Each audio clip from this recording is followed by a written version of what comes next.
All right. Well, welcome to this week's Master Menopause Metabolism podcast with Andrea Tornes. And I'm excited to talk to you today because this is something I hear every single sales call I do. Clean eating. I do eat clean. I don't really eat out. There isn't a lot I'm doing. But yet I'm still not feeling good. I'm not losing weight. And so we're going to dive into that today. Clean eating is not hormone safe, and it is not going to address those issues and why it's failing for women 40 plus. All right, let's dive in. So, if you're eating clean, working out, and still gaining belly fat, this episode will change how you see your body forever, honestly. We're going to break down why healthy food can stress midlife hormones, raise cortisol, and stall fat loss, and what hormone safe or safety in the body eating actually looks like for a woman 40 plus. This is the episode that removes self blame and gives you your power back. So be ready to take that. So let's talk about this in a little more detail. So, if clean eating worked, you wouldn't be here. Okay, plain and simple. If okay, so I'm not going to say, okay, like calories in, calories out is a complete myth, because obviously there is some substance to that, right?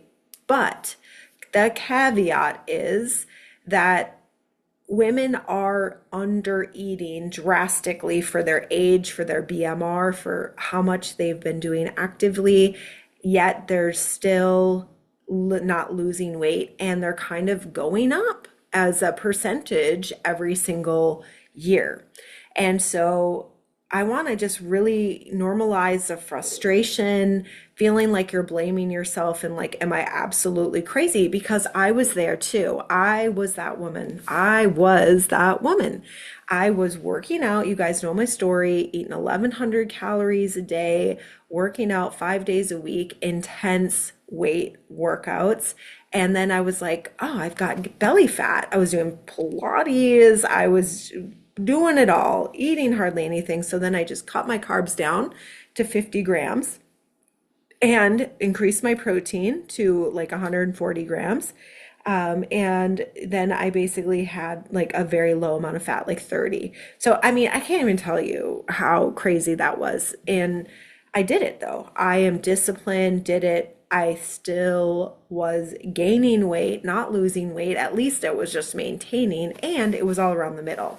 Super different for me because my body type wasn't even that. And so let's talk about the lie that we're sold that clean eating equals morality. Or the holy grail, right? Like, don't eat processed food, stay away from McDonald's, if you don't eat, sweets, you're going to lose weight, et cetera, et cetera, et cetera. If you cut your calories, if you cut out carbs, and so that just tends to be our go-to. If you cut back your fat, like that's always still something I battle in my mind is that, okay, I need to eat butter. I need to eat olive oil. I need to eat fat. Like it's actually good for my body. And I don't need to be on this drastically low fat thing. And it used to be, oh, I need to eat meat sticks. I need to eat, ham. I need to make sure that I'm, going low carb. I can have cheese but I better not eat a cracker. And it's just clean eating, like was morality. It's the holy grail. I still have it in my head, like if I eat less, I'm better. That too. And this is why it worked in your 20s and 30s. Like I remember the first time I did the slim fast diet, I basically had two healthy shakes for my meals and then one clean dinner. What did that cause? Dysregulated eating. But what did my body do? It lost weight like gangbusters. And then I also started to go to the local gym in our neighborhood and I would go on the exercise bike for 20 to 30 minutes. And talk about like lose weight quickly. I absolutely did, knew nothing about, any of it. And that was when I was, 17, 18 years old. I continued to eat that dysregulated way, got down to super low weight, then even got up to 125. And for someone who's 5'2" and has muscle, there's nothing wrong with that. Got to 133, thought I was fatter than anybody, and it was just so dysregulated and messed up. But either way, yes, it worked. I cut my calories, I moved more, I lost weight the first time because everything in my body was regulated, right? Like I had a very cycle that was very regular. The only disruption, really was during my menstrual period right before. Mood wise, it really wasn't even a big deal. Having babies, that kind of thing, I stayed on track, didn't gain a whole lot of weight, nursed, but as I got older, my body changed. And in my 40s, it was so different. And that's what we're going to talk about today, why it fails in perimenopause. So if you think about, we talk about this every week. Let's talk about it again, though. Estrogen is our extroverted sister hormone, right? And progesterone is our introverted sister hormone. And the first thing to kind of fall is that progesterone. So then our estrogen becomes dominant in our body. And so that causes bloating, that can cause anxiety, that can cause a lot of mood issues. And so our body starts to become stressed because suddenly this pattern that's been estrogen rises the first 2 weeks, then goes down and progesterone comes up the next two. And then we really don't have a lot of hormones for the week of our period, disrupts, it stops. And so that paired with irregular, low carb eating, then disrupts our thyroid. And if you've even done one diet, that definitely is a thing. If you did low carb, that also is a thing. And then your body has, staved off muscle. And then you have hormones like DHEA and testosterone that go down as well. So this is, becoming a whole kind of perfect storm for why your body starts to really react when cortisol goes up, and then you start gaining belly fat. So it shifts. Maybe you were a bottom gainer, and then suddenly you're getting this little tire. That's what happened to me. And it was perimenopause, didn't know it, didn't understand that my hormones were out of whack and not being helpful with that. And we talked last week about why you can't just go on HRT alone. Once this happens, you've got to do some work to kind of get to the root cause and start to heal those things metabolically along with HRT to see really good success again. But it just, the old way of doing things when your hormones were regulated and working well, starts to work against you. And that is just a fact. And the fact that you have less muscle also makes things slower at rest. So then your body becomes accustomed to eating very low cal, and that also has the stress of perimenopause. So what your hormones respond to instead are things like energy availability. So having glycogen there for your muscle to feed the muscle throughout the day, which is usually found in good carbs that are not as processed, so have a little bit higher fiber. So your body has to break that down along with a fat and a protein.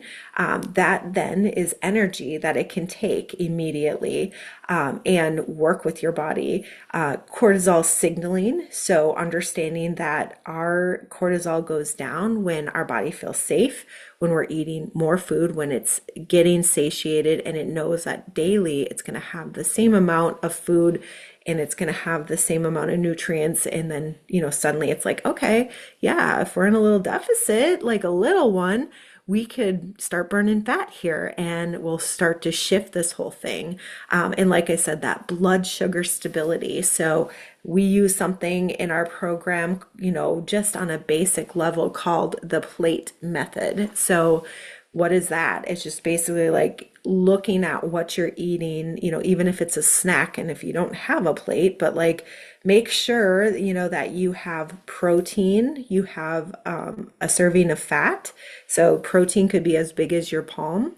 Your fat can be like a thumb, and then a carbohydrate. So this could be something like, we have apple for carbohydrate with some rice cakes and a tablespoon or two of almond butter, along with some, turkey slices. That's how easy the plate method is. You could turn that into string cheese. So that's your fat. So you could have a couple of string cheeses, an apple, and some turkey slices. So that is good balance for your blood sugar. And then avoid having those snacks every couple of hours so that your body has time to let the insulin come down, be more stable. And then muscle signaling. So cardio equals stress. So when you do muscle and strength training, your body is going to actually lower that cortisol over the next 24 hours. So that's why you're hearing all the time, women, pick up the weights, do it correctly, and make sure that you are doing strength training versus lots of cardio-esque moves. Whereas, yeah, when you're 20 and 30 years old, you can go on the bike and you can do those burpees. You can do prolonged elliptical training. Your body can sustain that stress and bounce back much more quickly. You can eat too little and it's going to still say, okay, we're going to burn fat. We're going to do what we're supposed to.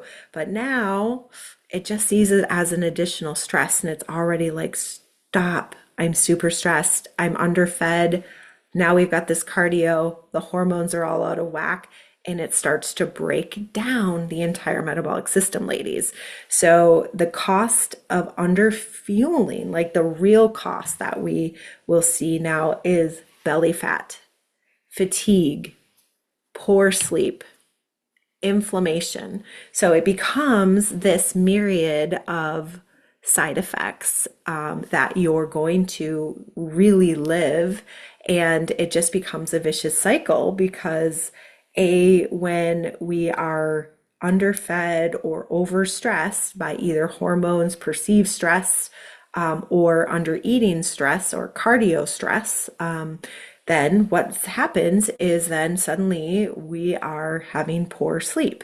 So it's just not going to be as good of sleep. And so then we get, inflammation, and then we're feeling fatigued eventually because our body can't keep up with all of it. The cortisol kind of breaks after a while, which is what I see a lot on these Dutch hormone tests that I read. And then the side effect is belly fat because it doesn't know what to do with the insulin. And basically that just goes onto the belly, visceral fat. So that's the real cost of diets at our age, and overstressing with cardio, that kind of thing, and not doing, the right things, that stubborn scale as well. And even fixating on the scale. I don't even know if that's something that I want my clients to overly fixate on. I mean, it is something we can look at that. Yes, we're moving the dial, but we want it to be the trend down. I don't want it to be overdone. So that's a big part of what we need to work on as well, is understanding that losing muscle is not winning. It has to be, hopefully we could build some muscle while we burn fat. And then that's going to be a less drastic scale effect. So the expectation on something like that is like, over an 8-week period, if you gain 2 pounds of muscle and lost 3 pounds of fat, that's going to be a 2-pound, 3-pound difference on the scale in 8 weeks, but that's going to change your body composition. So you're going to be leaner and you're going to look much better. So let's explain quick hormone-safe eating, okay? So fuel first. Think of your food as fuel. I think that always helps me. I did a real life example, run into a client at a meeting this morning, and she's like, yeah, I just like gotta have the protein and all the egg whites and da da da, and she sounded a little exhausted by it. And I thought, I remember looking at her food, and we had kind of made some light changes, and it was like, okay, I wonder why she's kind of feeling that way. And I thought, you know what, I really need to do another video about how just changing up like from eggs to egg whites is going to help your body fuel with that protein in the morning, and your body's going to be able to utilize that more, burn fat more, and keep muscle. So the benefits of kind of switching a little bit from a little more egg whites, eating a little more food, I know it can be cumbersome, basically helps your body as a whole to get to your goal. Like, so that then to me is like super sexy. Like, I want to eat those egg whites versus like all these egg whites. I hate it. I feel like the education behind that. So understanding food is fuel. Like, yes, we have certain patterns and things, certain foods we like to eat, but just like some slight tweaks can really change the dial on this whole thing. And stabilize your blood sugar. That plate method is a non-negotiable. Train to signal, not to punish. So when you're working out, you are not needing to be sweating and going crazy and like it's so incredibly hard and you're sore for days. Like, that is not the idea. The idea now is the less stress, the better. But also, like, when you do strength training, you tear those muscle fibers, and 24 hours later, our cortisol is much more regulated. That's not punishment. That's just signaling to the body that, hey, I did some work. Now we're going to have to metabolically repair, use my protein to, because we're fueling to repair that. And then the next time I go in, I'm going to be stronger. So it's not about like sweating and dying and hating and, and being super sore. That's no longer it, right? And then eat to feel safe, not controlled. So it's really important to feel safe in your body, and our bodies feel safe by having the same amount of food kind of at the same time right away in the morning. Like I said, find those 4 times a day that you're going to eat a big plate of food, be done eating, have some tea in the middle, drink water, really give your body that safety. And that might mean increasing what you're eating right now, but your body needs it and enjoys that.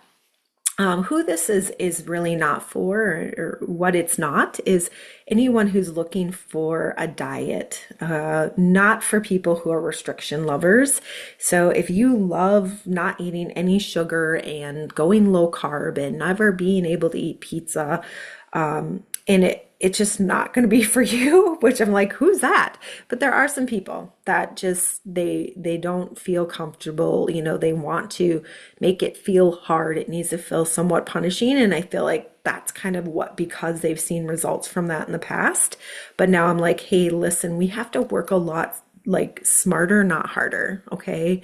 And it's really not, it's for women who are ready to stop fighting biology and to accept it and to understand that if they eat more and take care of their body and give that safety and kind of tweak some of the foods they're eating and do smart workouts, they're going to be able to change how they age, how they look, how they show up. And that to me, I like thought about this morning when I went to my chamber is, I should do a commercial where I'm kind of like hunched over, like quietly walking to like, I'm growing tall and I'm embracing the world and I've got my catwalk on. And like, that's the difference of how you're going to feel in your body. And that's a big difference versus like, oh, great, now I'm 50, feel horrible in my body. Like, nobody wants that. So I want to invite you all into my program. Okay. Just no shame in that. I have an amazing program that offers everything from labs, hormone replacement therapy, even peptides. So we have, tier 2 peptides where we're doing BPC 157. Like, it's a whole host of amazingness as part of the program. I pay for them. We have doctors that work with us on this, and it's literally life-changing. And we get to the heart of you personally, like what you're doing. So if you would like to do a diagnostic call with me, I call it my blueprint call. We can get to the bottom of what's going on for you, suggest some things, and really move your 2026 forward, because this is the solution. This is what you need. You don't need another diet plan, okay? You don't need to join another gym. I had people at my gym for years, and I can tell you that is not the answer. So look forward to seeing you next week. Make sure to reach out. Just put, diagnostic in the comments below. Reach out to me. I'm on Instagram, Andrea Tone. I'd love to connect with you.